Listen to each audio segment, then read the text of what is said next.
if you do not understand white supremacy, which is racism, or racism, which is white supremacy, what it is and how it works, everything else that you understand will only confuse you. Welcome back. Welcome, world. Welcome back to another episode of Politics, Economics, the Struggle to Survive in America.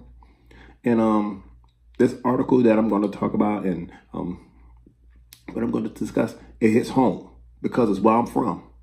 I'm Miami born and bred. All my family is in Miami. Now, we've scattered throughout as we've aged, but I'm Miami born and bred. And the reason why this article hit me so hardly is because as I ride around my hometown, it strikes true. And let me just give it to you. This article came out on February 25th, 2019. It says, Haitian, Jamaican, or American, if you're black in Miami, you are struggling. I'm going to say it again. It's in the Miami Herald. And as you always know, as you see on the screen, I always illuminate so you can understand what I'm talking about. Haitian, Jamaican, or American, if you're black in Miami, odds are you're struggling. You know why they say that? You know why and you know where that's found? That was found in the business section. Now what happens is, that's what I do. I read newspaper every day. I read newspaper all across America, all across the world. That's the beautiful thing about the internet. And you have access to this stuff. Now most of us, I'm talking about black people, white men, we reading the sports section. What I love to do, I read the business section because you always can find out how many layoffs were in the city, who was getting a tax abatement, which company is being lured with tax incentives to come and squander the tax base. You know, like Amazon right now is in Opalaka, and it was given to them for free. 1 million square feet of land was given for free. But you can't do that for the poor people and give them 1 million acres of free land. Oh, but, you know, Amazon are bringing a couple of thousand jobs, right? Yeah, but those jobs are all part-time. And the computers and little robots basically do all the work now. But let's get back to this episode. Haitian, Jamaican, or American, if you're black in Miami, odds are you're struggling. Now, the wildest thing about my living in Miami is every couple of years they had a Super Bowl down there. And one thing, if you ever watch a Miami Dolphin football game, they never show you the actual neighborhood that the stadium is in. Well, my first home I purchased in 1993 was right down the street from that stadium. They've never showed that community. You know what they do? They will show you a picture of this beautiful backdrop. They'll show you the beautiful ocean, the lights of South Beach. They show you everything, you know, the bells and whistles of what they want you to believe in the perception of what Miami is. And I'll always sit down and watch and say, these motherfuckers something else. They know that's not the Miami that this stadium is in. You know why they don't want to show you the community? Because it's distressed. And that's a famous word. That's one of the words that they love to use when, as far as right now, talking about reparations, distressed communities. Well, Miami has always been distressed. Miami's always been distressed. But the wildest thing was, I'm illuminate for you. Listen to this. It says for white households, the median net worth was at an estimated $107,000. For black American households, the median net worth was $3,700. For black Caribbean households, the median net worth was $12,000. Meanwhile, households identified as Cuban had a net worth of $22,000. Did you notice who was on the bottom of that list? Black American households. The Caribbeans and Cubans were allowed to immigrate to America after 65 and the 1965 Naturalization Act. We was always there. We was always there. I remember when I lived with my grandmama when I was like 3 or 4 years old, and she used to wear this little white uniform, and she was going over to North Miami and Miami Shores, and she was cleaning white people's houses. You understand that? I'm saying it again. She put on this white uniform. I thought my grandmama was a nurse. I didn't know. I just thought she was a nurse. And she was going to clean white people's houses and a nurse. And she always had to be back by a certain time because you didn't want to be over there after 6 o'clock. You understand? Without your papers. Now, I was born in 1970, so this is 1972, 73, 74, 75. This is what my grandmama had to do. You know why? Because she was a domestic worker. She cleaned white people's houses. But that's what the only jobs was for black folks.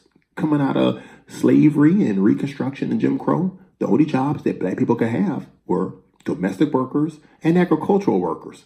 Because that's what we was brought here to do, was clean up behind white people. So, I'm going to say it again. For white households, the median net worth was an estimated $107,000.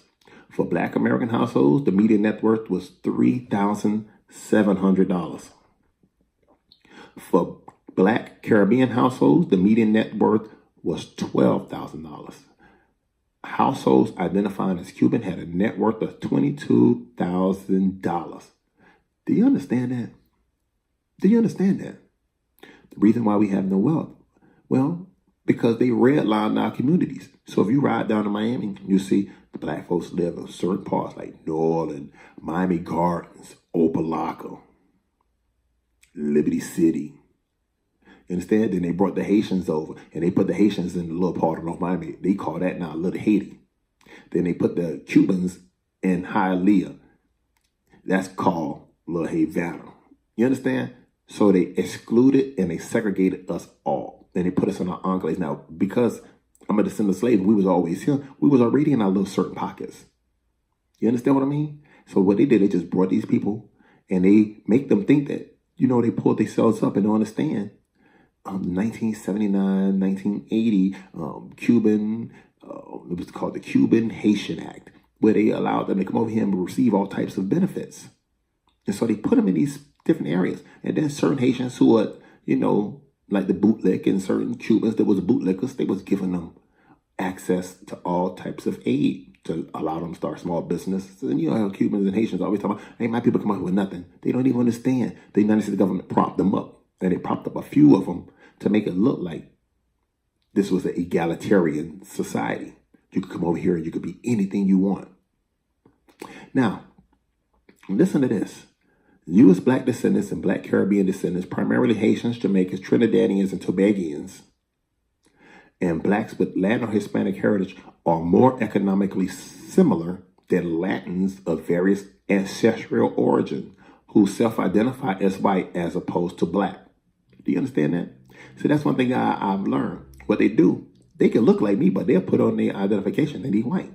You know why? Because one thing they know, it's better to be white than to be black, because they've already seen what happened to the descendants of slaves here in America. You have some Haitians who know they Haitian, know that their grandmama look like me, but because they're fairer skinned, they will put on now they're white. Now, this is most staggering here. It doesn't matter your educational attainment or achievement, because it still falls on descendants of slaves. See, now what's happening here in America, because I have a lot of Haitian friends, I have a lot of friends in Jamaican and Virgin Islands. That's what I have a lot of those. And I love to have these discussions with them. See, they go back home and they make their people think they're doing it. They don't let them understand that they're so much mired in debt. The only reason it looks like it, because hey, on the outside, yeah, I'm driving a Benz, I'm driving a BMW, I have this home. They're not letting them understand that they're hundreds of thousands of dollars in debt. Or if they're not in debt through purchasing these material goods, they're in debt through the college system. One way or the other, the system of white supremacy always gets them. But I want you to understand, listen to this. It says, education appears to do little to close the wealth gap among Miami households of different ethnicities. I'm going to say it again. Education appeared to do little to close the wealth gap among Miami households of different ethnicities. For white households with a bachelor's degree or higher, they had a median net worth of $301,000. For Hispanic households with a bachelor's degree or higher, they had a median net worth of $87,500. Now again, the Hispanic people came to America. They was allowed to come to America after 1965. It was called the 1965 Adjustment Act, Immigration Adjustment Act, which allowed them to bring people from Cuba over here. This was after the Bay of Pigs, to allow them to come over back here because of what happened over there, because the coup over Castro. Side note. Now listen to this one. For black households with a bachelor's degree or higher, they had a median net worth of $32,000. Now this is somebody who went to college, because I have a lot of family members that went to Bethune-Cookman, Florida Memorial College, FAMU, Alabama State. Educated, highly educated. Black household with a bachelor's degree, median net worth was $32,000. Do you understand what that means? That means you're broke. That means you're broke. You're broke. You don't have nothing. You ain't passing nothing on to your children. So you went and got those fancy degrees. You're still paying those student loans. Your home has no value because that's where the wealth derives from. Well, if it says, once again, your household wealth net worth was just $32,000. Well, I already reiterated. If you live in Miami, you don't have any wealth. It's in the hands of a small group of people. So they've brought Hispanics over here. They've only been here maybe 50 years, and they have more wealth than descendants of slaves that's been here. Again, this is where I'm from. I'm from there. I see it when I ride around. I used to always say, damn, how can you? I remember when I used to see the Cubans underneath the expressway off the Palmetto. That's a highway system in Miami. And I would see all them just sleeping outside under tents. And within 10 years, by the time I graduated high school, they had banks, car dealerships. The homes was immaculate. And I'm looking in my neighborhood, and I don't see none of that. I didn't see none of that. There was no banks in my community.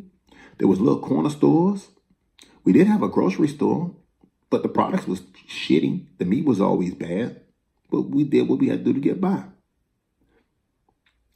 And for the life of me, I don't understand why we can't grasp what's happening to us. But then I always have to go back to Mr. Nitty Fuller Jr. And he always says, which rings true, which is why I always start all my shows with, if you do not understand white supremacy, what it is, how it functions, then everything else will only confuse you.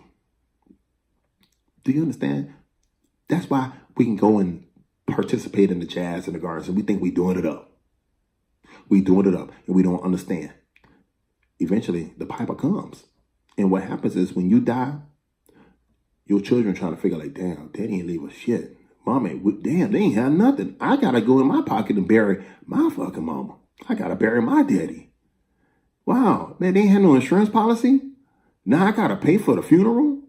Then you start realizing, wow, I really don't have anything. So what we do, we go and party. We go act like we something that we know we not. So again, those images that they show you on television, that's not Miami.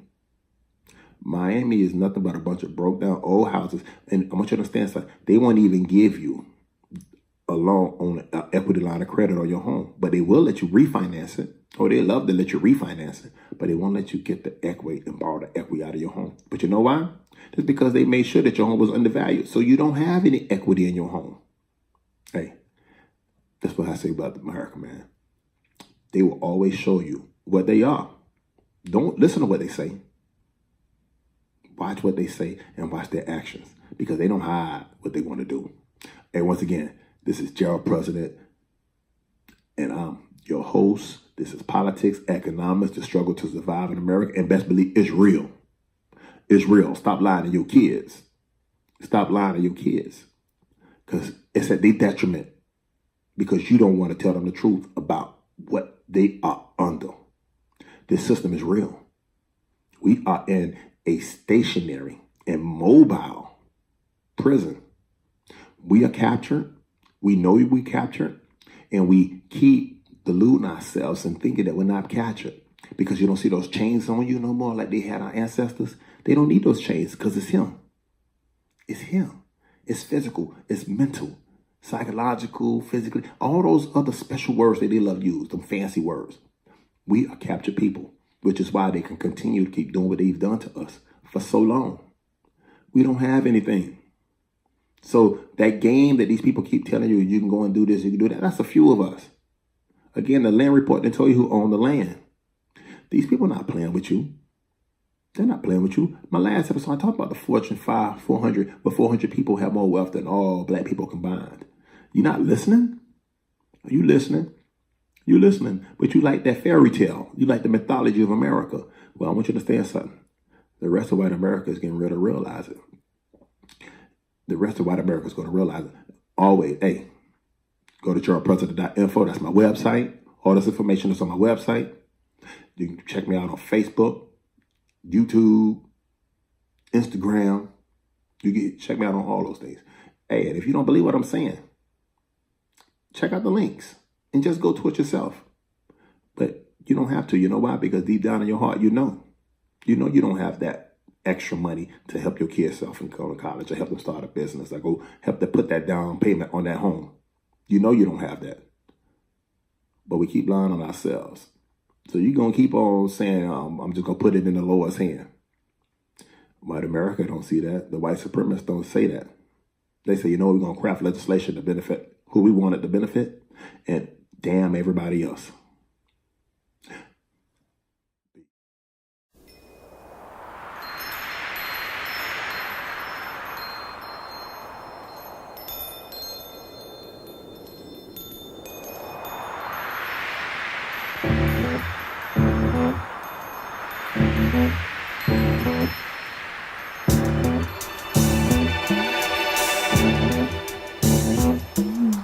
Trashman didn't get my trash today. Oh, why? Because they want more pay. Buses on strike wanna raise and fare so they can help